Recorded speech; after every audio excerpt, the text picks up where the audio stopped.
Now, wasn't that just awesome? Hello there, everybody. This is CP666 back with you for the video that I have been waiting to do for a while now. And that is the upgrade of the CPU in this T61. In this video, you're going to see the entire upgrade process, or at least the majority of it. And you'll get to see what I did and what you should do when you're upgrading your own processors in your laptops. And you will also get to see it run. So without further ado, let's get on with it. Today we're going to be replacing the CPU in this T61. The first thing we're going to do is we're going to remove the battery. Fairly important. You also want to make sure that your machine is in sleep mode, which I have done. And if you're like me, you might also want to remove your hard drive as a precautionary measure. And I'm even going to go all out, and I'm going to remove the optical drive as well. Next, you want to remove the palm rest. There are 4 screws, 1, 2, 3, and 4.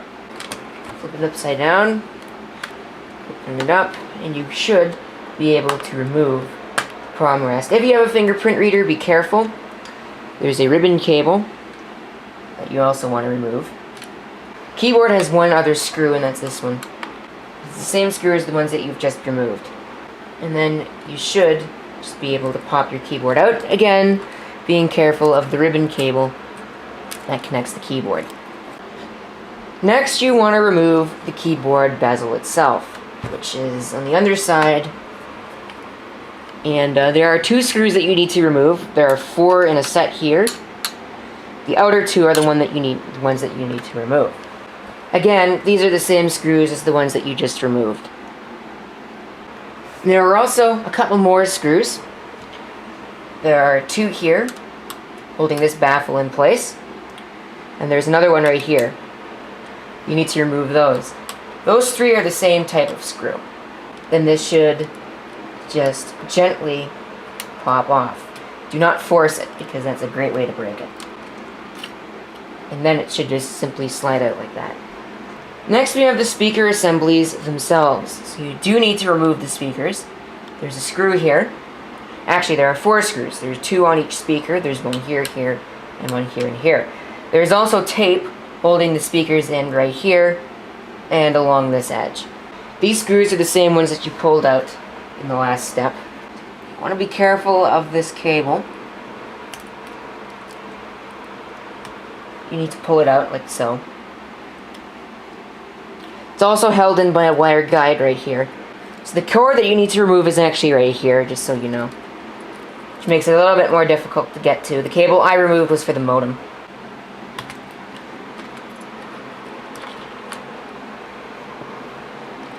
So now that that pain in the ass is done with.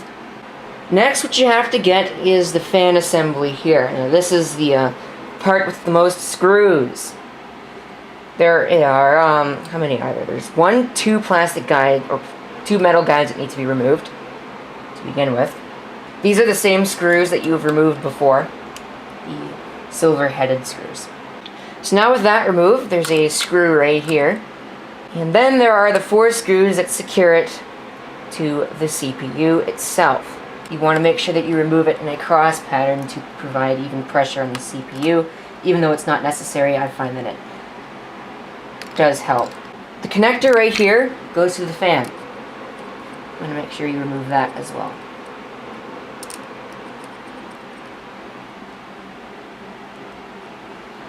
Which may again be a pain in the butt. You also want to get the wireless antenna out of this fan assembly. Or the antenna wires out of this fan assembly. Then what you should be able to do is lift up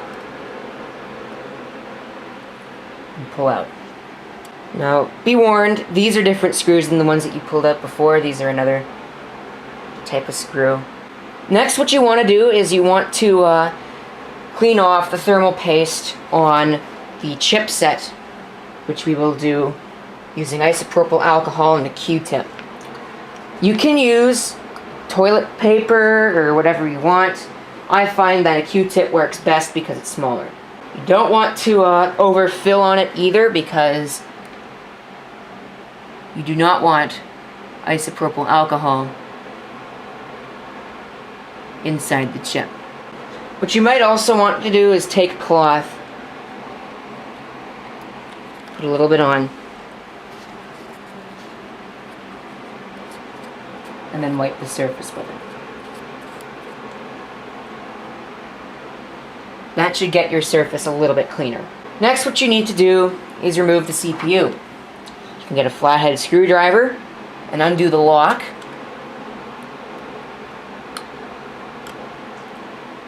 And then you can simply pry up on the CPU, being careful not to bend any of the pins, because you might want to use that again. Insert the CPU in the socket, making sure you put it in the right way, although I suppose it could only go in one way. Yes, it can only go in one way, because there is a pin missing on one side, just so that you don't insert it the wrong way. So you're saved there by the computer manufacturers. Lock the CPU in place. Next step is to apply the thermal paste. Now this is something that is up for debate. There is no set way to install thermal paste. Now, I have not actually done this on a laptop CPU before, so this is going to be my first. You also want to be careful that you don't apply too much or too little. You also want to do the same for the discrete chip here, which is the chipset. You do want to be careful with your application. Something like that could become a problem. Steady hands do help, but I don't have those. Then you want to insert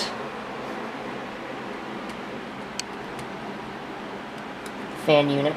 Then you want to insert your screws back into the heat spreader, the fan assembly. You want to do it in a crosshatch pattern. That part is important. You also don't want to over tighten it, but you don't want to under tighten it as well. Then you want to reroute all of your cables, which might be the most difficult part of it. And then we have to put the guides back on. I find that these silver screws are the biggest pains in the butt out of all the screws in this entire unit. But what I've done, you should be able to follow, not closely, but you should be able to at least follow it. Working in a hot location is not exactly the best thing either, and you should clean the dust out, but I didn't. Now you can put the speakers back in. Speaker wires go in certain places.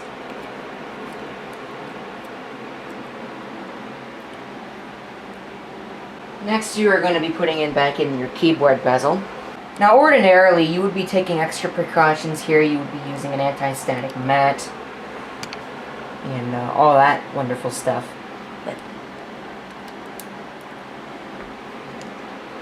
because I don't have any of that here,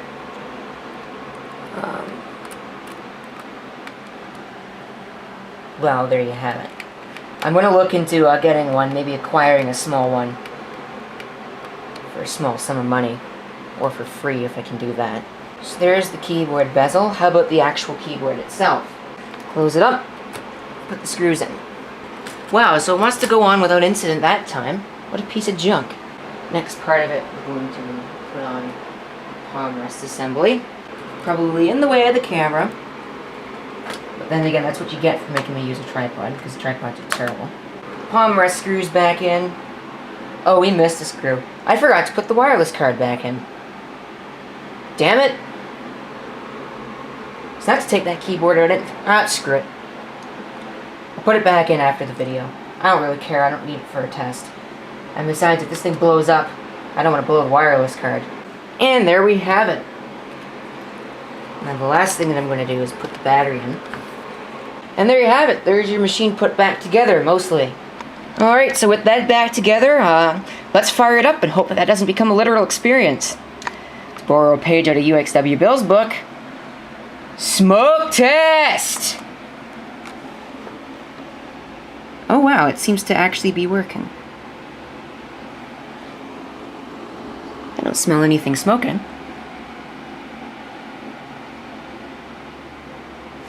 Let's go into BIOS here. That might be a good check. Whoops, F1. Alright, detects it. T6700 running at 2.4 gigahertz. BIOS does need to be updated here. CPU. Core multiprocessing. Everything there should be alright. And I'm going to go ahead and put the wireless, wireless card back in, which means I'm going to pull this all back apart again. And I'm going to put my hard drive, my expensive hard drive, by the way, and my optical drive back in. I bet you didn't think I was that stupid. Alright, so everything is now installed. Let's see if it works. I might have to reactivate... I think it just beeped at me, but I don't know for sure. Anyway, so let's log in here. I am on battery, which is why it's so dim. Consider donation for Start W8. How about I don't? So I'll just let this run and see what kind of temperatures we get. I don't know if changing the processor is going to result in DirectX all of a sudden deciding that it wants to work. Generic looking desktop case. So I'm running a test here just to see if it matters how much is going on here. It doesn't seem to be bogging down the CPU, so I'm not sure. It isn't exactly the coldest thing in the world, but it hasn't locked up yet. So I think we're alright. It's only at 80 degrees, but we'll see what happens once we start running it up.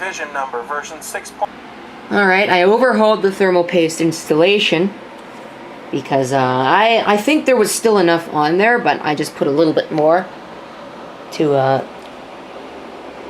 check it out. And before, it was running at about 80 degrees idle. Now it's at about 50. Okay, I should probably say it's about 60 because that's where it is. So we'll see if it locks up again. What I was trying to do was download a file, and it locked up after I tried downloading a file. So we'll see if we can download that same file again. Because for all I know, it could be a problem with Firefox. But it appears that it worked. I think that was a success, but let's put it through a stress test of checking out a YouTube video. I'm just going to grab something off of my homepage. Or off of the homepage. I'm not signed in on this computer. Let's see here. I don't like that. How about this one? Let's run it through a 14-minute long YouTube video. Well, now take a look at these things. Here we have a set of We'll see how hot it gets. And for another video... How about one of my own? It's not hitting the CPU very hard.